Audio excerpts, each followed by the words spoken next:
assholes. Hey, how you going there? So today I'm going to talk about First Blood. Now, First Blood tells the story of John Rambo, played by Sylvester Stallone, a veteran of the Vietnam War who is now living a nomadic existence.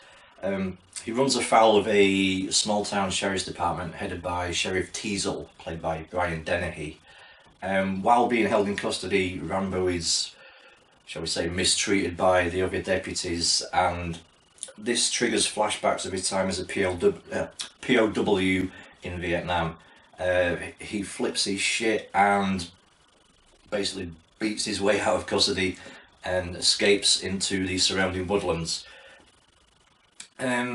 So he's initially pursued by the Sheriff's Department, but as events escalate, the State Police and the National Guard become involved too. This also heralds the arrival of Rambo's former commanding officer, Colonel Troutman, played by Richard Crenna, and he informs Sheriff Teasel of just how dangerous Rambo actually is. So, let's get down to it. So I can't talk about the opening of the film without mentioning the score. So it was composed by Jerry Goldsmith, and this opening piece of music is fucking beautiful.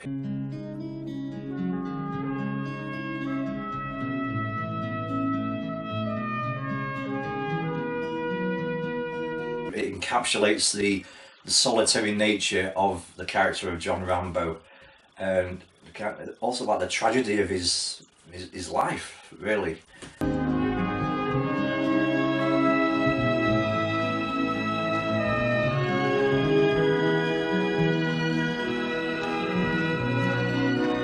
And it's also the main theme, ongoing theme throughout the movie. Well, different variations depending on the context of the scene. I mean, like I said, sometimes it's sad, and other times it's triumphant.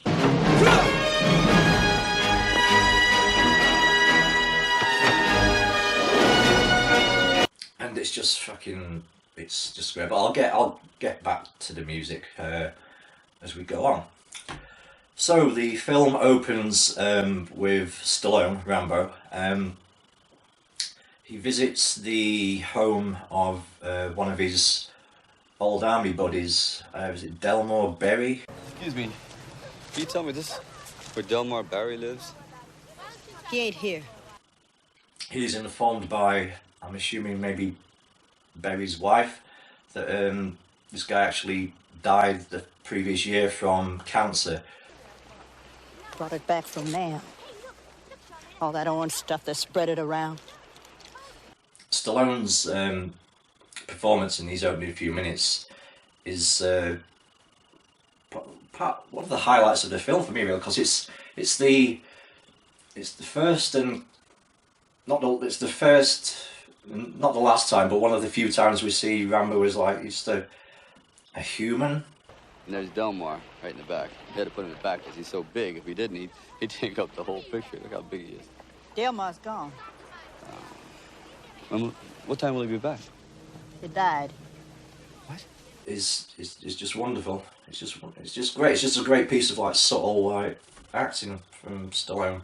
So from then on, he heads into a nearby small town called, I think the town's called Hope, because there's like a Welcome to Hope sign there, which is kind of ironic considering what's going to unfold throughout the film.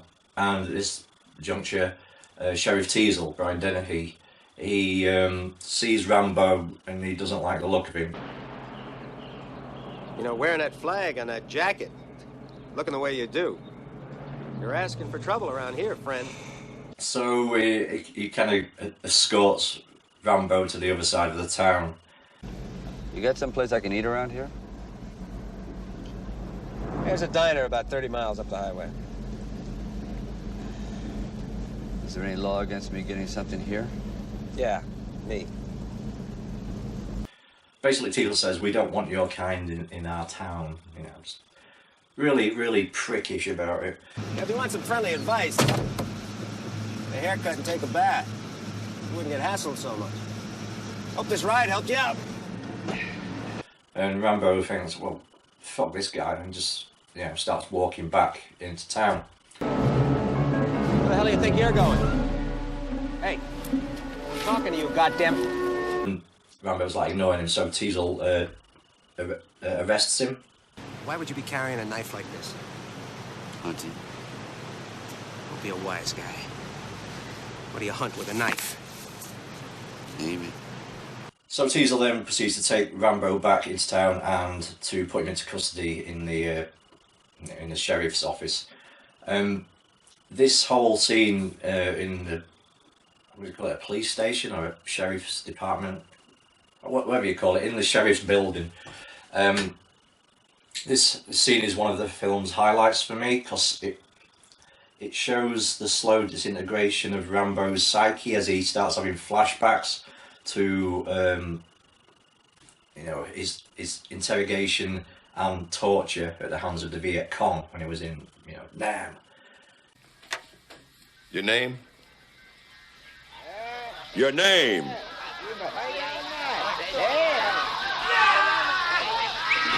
And they're really pricks. They're proper wankers too, and they're like abusing. Hey, Preston! Don't forget to get him behind the ears. And this culminates with them trying to shave him dry. And this triggers a memory of when Rambo was tortured.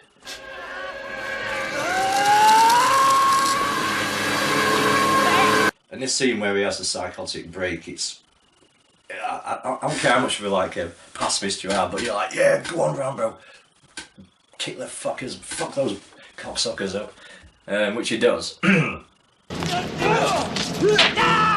son of a bitch! Come on!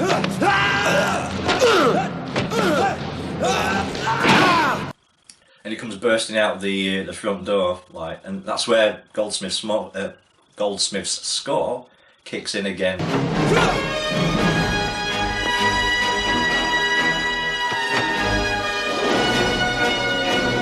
So Rambo then,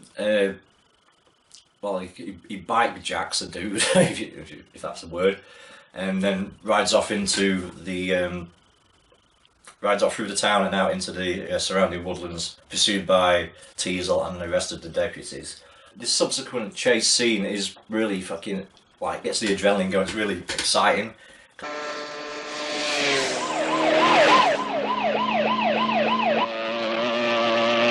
So yeah, eventually Rambo is chased into the woods, and they've also got a chopper looking for him, and riding in this chopper is pretty much like the worst antagonist of the deputies, this dude.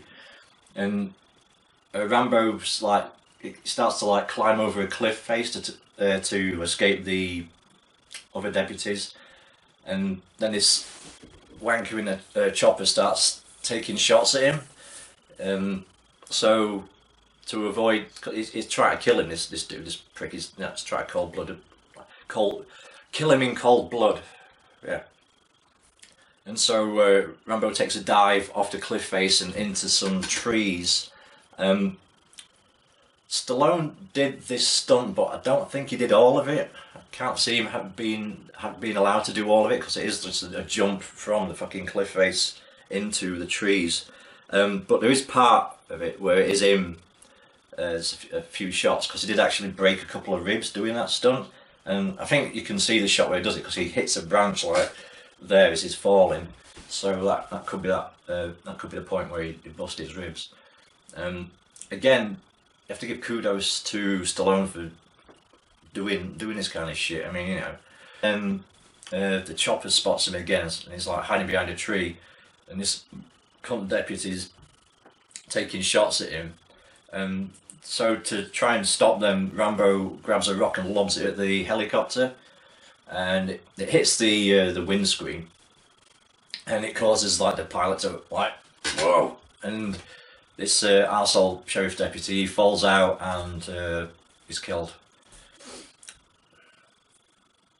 So So Rambo didn't intentionally go out to kill this guy. It just this guy was intentionally going out to kill him, and Rambo was just trying to fuck him off. Sheriff Teasel, at this point onwards, he's gunning for Rambo. He wants to kill him because Rambo tries to surrender, and the deputies start shooting at him, and I think he gets hit by some, I don't know if shrapnel or like a bit of rock that flies, a bit of ricocheted rock or whatever, but because he grabs his eye and then he just fucks off back into the woods. And so this next section where the deputies are actually hunting, we've got dogs and shit, and like, you know, they've got their machine guns, or assault rifles. I can't remember the particular name of them, but they're a very like kind of recognisable one, especially from that era of filmmaking.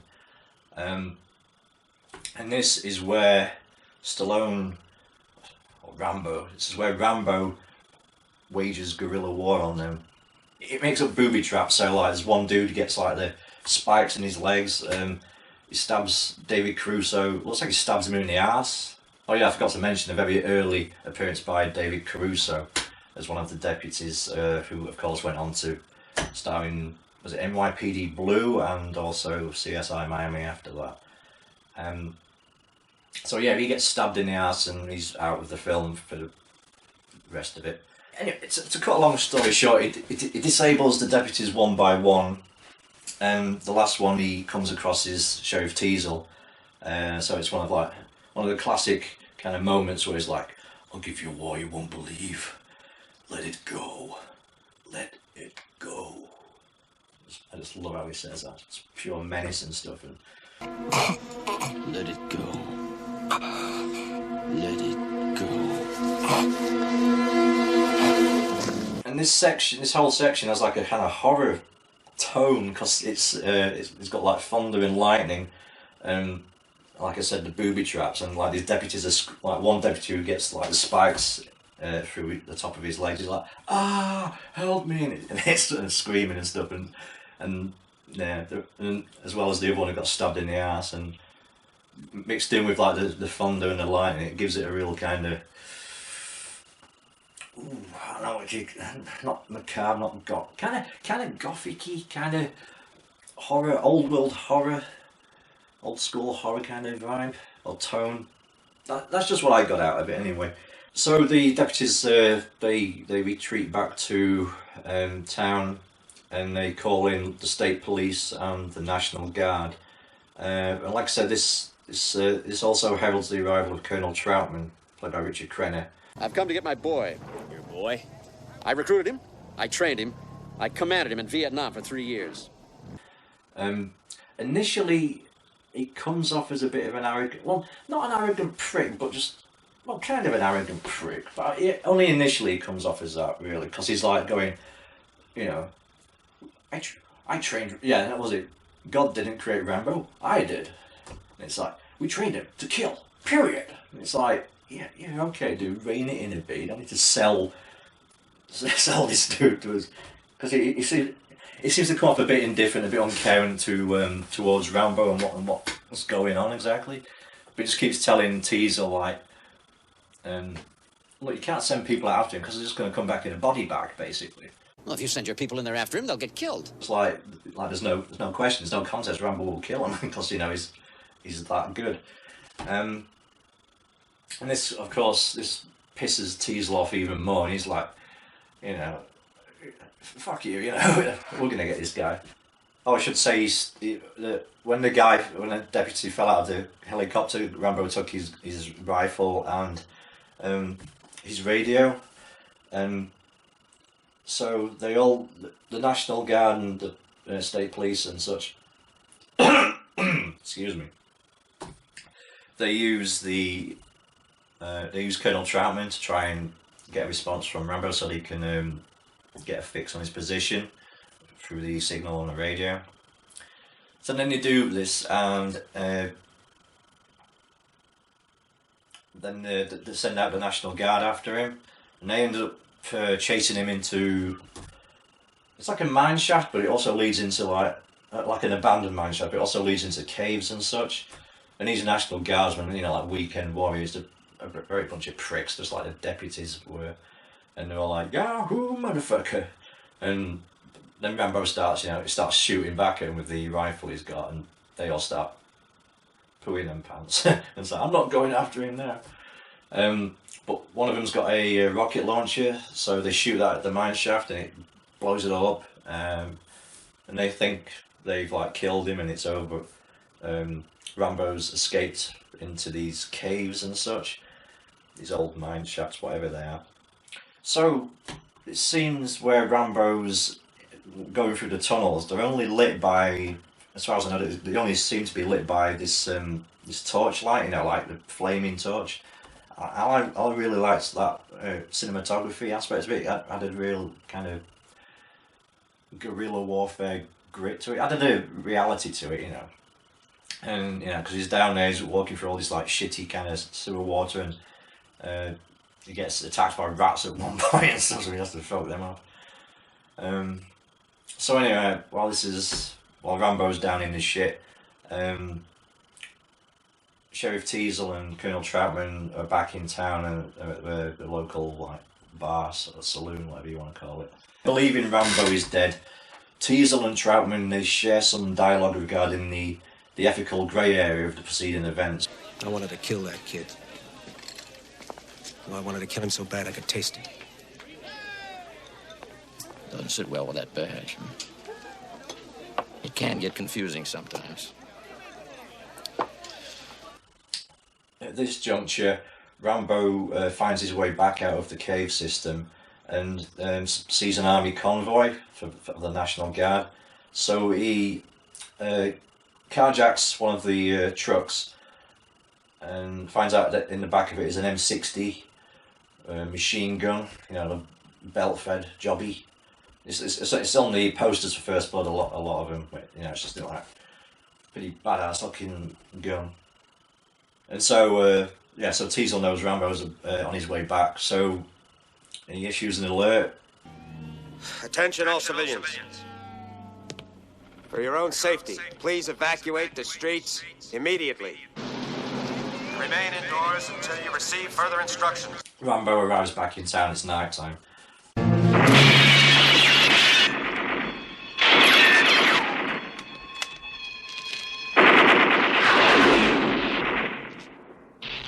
There's also this, he goes into like a sporting goods shop, which of course in America means guns, guns, guns. And he sets up this decoy where he gets a load of bullets, gunpowder, and then some petrol. There's a trail of it, lights it, then it ignites like the gunpowder and the bullets, and it sounds like there's a firefight going on in there.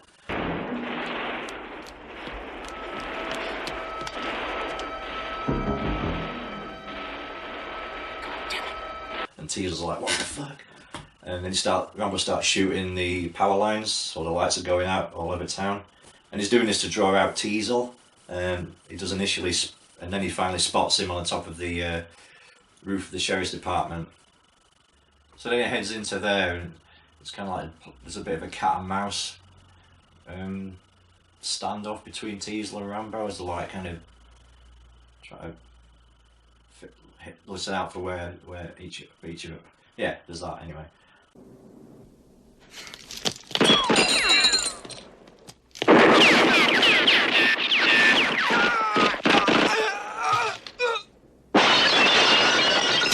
So as Teasel falls through the skyline and he's all fucked up on the ground, and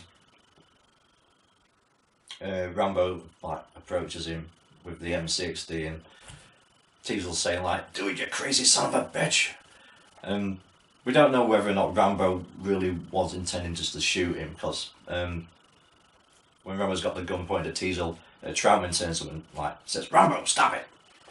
And also at this point, like the entire fucking police force of like Washington State shows up, because there's this like fucking an armada of cop cars, and you know you've got the helicopters and stuff, and basically Rambo's, you know, is trapped. Look at him out there. Look at him!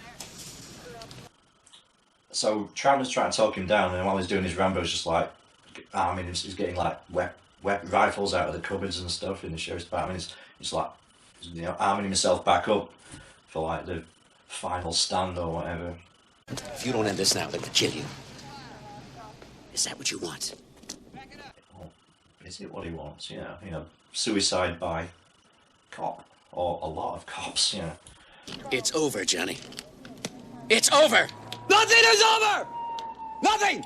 this is where we see the movie's defining moment, in my opinion, in a lot of people's opinions, I'm pretty sure, where Rambo goes into this monologue about how nothing is over and the war still rages on inside for him, and he's saying about how he's got nothing back home in America. He had like a kind of a life back there, he had like friends and such, and Back there, I could fly a gunship. I could drive a tank. I was in charge of $1 million equipment. Back here, I can't even hold a job. Fucking cars! Ah! it says it wasn't my war.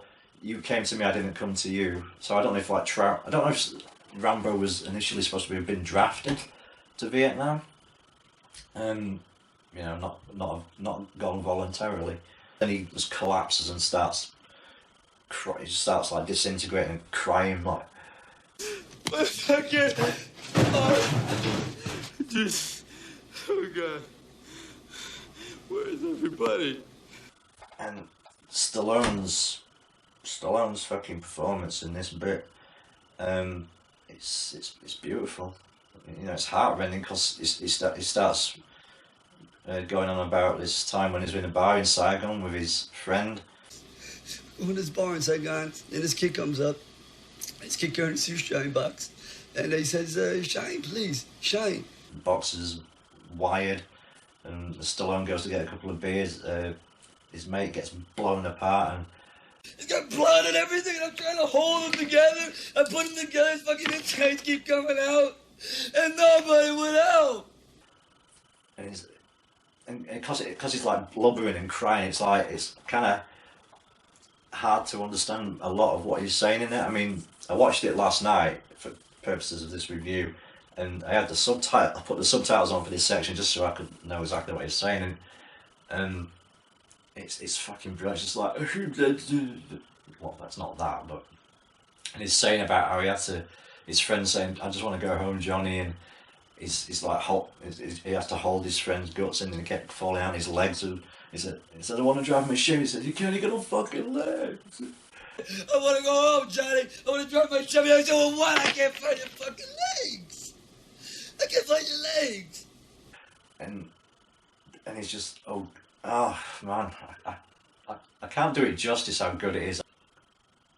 And also during this breakdown, this emotional breakdown, we see Colonel Troutman kind of he's having like a facial reaction to it. He looks like he's trying to hold himself, stop himself, and kind of, you know. I don't talk to anybody.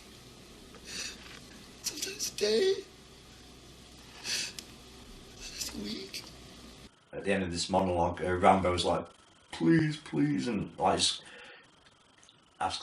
just like buries his head in Troutman's like in his chest, and to hold, just like, "Hold me, please," like a father.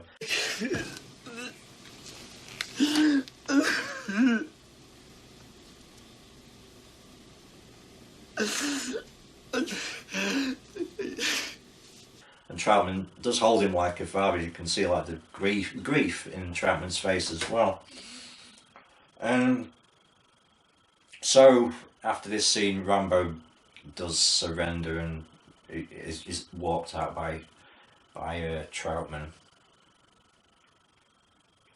and he's wearing Troutman's coat. He's put it over and stuff, like, you know, because he just had a vest and shit on. And this is where the film ends. It ends with Stallone, you know, walking down the steps and along, and then you get this really fucking shitty, in my opinion, it's a really cheesy song that it just cuts the bollocks off the emotional impact of the previous scene. It's a long when you're on your own. This is playing over the closing credits. And the vocal melodies is that of the main theme that Jerry Goldsmith, you know, but it's got this. I can't remember. I don't know the name of the guy that did the song or whatever, but it's a long road when you're hurting. And so that was First Blood. As you may have guessed, I think this film is fantastic. This is a career highlight, if not the career apex for Stallone. I think this is his best movie ever. Probably. It's certainly his best. For me, it's his best performance ever. I mean, he did great stuff like with Copland, and I also thought it was a very good performance in the movie Detox, or IC as it's called in America. But yeah, First Blood. It's because there's minimal dialogue, which was a choice that Stallone made, because there was more dialogue in the script, and Stallone kept cutting bits out. So it made, when Rambo does actually say something, it makes it all the more potent, all the more powerful. Especially that you know, the closing monologue, where you know, people think of like Rambo, you know, because of the following sequels. People think of Rambo. They think of, like, you know, explosions, gun battles, you know, sweatbands, greased up tits and biceps, all that bullshit. And there is that kind of minimal gun action in this. It's more about atmosphere. It's kind of similar to Deliverance in the aspects of its he's on the run in the woods trying to escape. He's being hunted through the woods. So it's kind of similar to that, and that's where the tension comes from. That's and the excitement, the adrenaline. So that's like the action part of it. So it's, I'd say First Blood is I've wrote in my notes, First Blood is a taut survival thriller and also an emotionally powerful drama. And there's very few films that pull that off, pull it off well, where it can be, you know, a kind of a tense, exciting thriller, and equally a devastatingly powerful emotional drama like that. Yeah. But this film is a benchmark of that. So yeah, the performances, Stallone, Dennehy and Crenna are all excellent. I particularly like Brian Dennehy. I think he's really good in this. He's fantastic as Sheriff Teasel. He's just got this great presence about him, Brian Dennehy. Richard Crenna, like I said, he initially came off as a bit of a kind of indifferent prick, almost bragging about how deadly Rambo was and how that. But as his character goes on, as the film goes on, he's just like, it's just a cool, solid character. But this is Stallone's movie. This is without, of course, this is Stallone's movie. Stallone's Rambo. But yeah,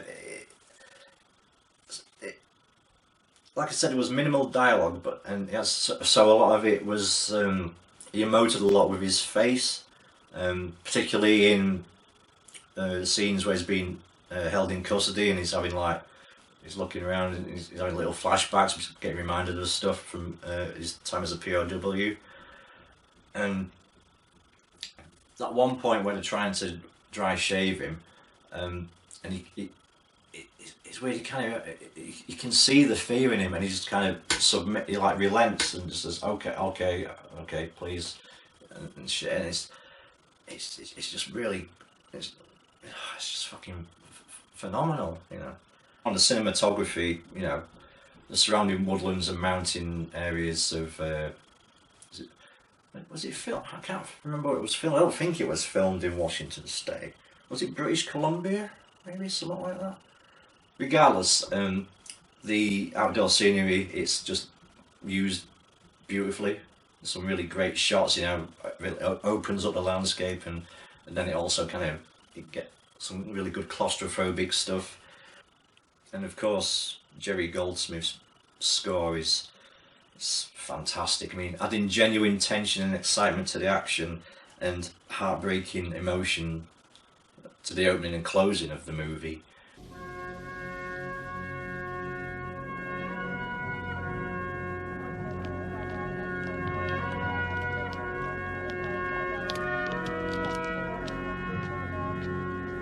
For me, it's a shame that when people think of Rambo, they more think of the image of from First Blood Part 2, you know, Rambo, the movie First Blood Part 2.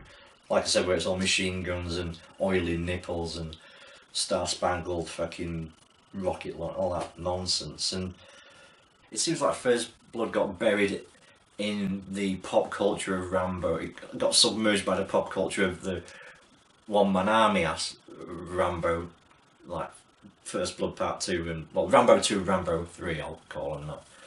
Yeah, this is an action movie, it's a survival thriller, emotional drama, but the core of it is John Rambo, the tragedy of John Rambo, really, and, you know, PTSD. That whole monologue at the end, it just ties the film together, it makes it a complete thing. It makes John Rambo a wonderfully sympathetic character, as opposed to just being an indestructible fucking, you know, one-man army. That he kind of was like going throughout the film, because, you know, no one could fuck with him. But yeah, it's just a great comment on how some veterans, when they come back from and exist a life at war, and they're lost in their own country after they get back, because, you know, yeah, and that's what you leave the film with. I mean, it's exciting while you're watching it, but what stays with you is Rambo's pain, and that inner monologue. That's what stays with you. That's what makes for me anyway. That's what makes the film. Yeah. Anyway, First Blood. It's just a fantastic movie. The following sequels will, as they say, complete fucking bobbins. So it's still entertaining, but it's, you know, it's popcorn bullshit. The other Rambo films. This is a piece of cinema. So yeah, for First Blood, it's classic. Performances phenomenal, music phenomenal, story to on-screen, cinematography, it's just great. It's just I'm sorry, I'm just repeating myself. Yeah, First Blood is fantastic, iconic, classic film. Anyway, thank you for watching, and don't push it. See ya. I need 3 days' notice to have a wank.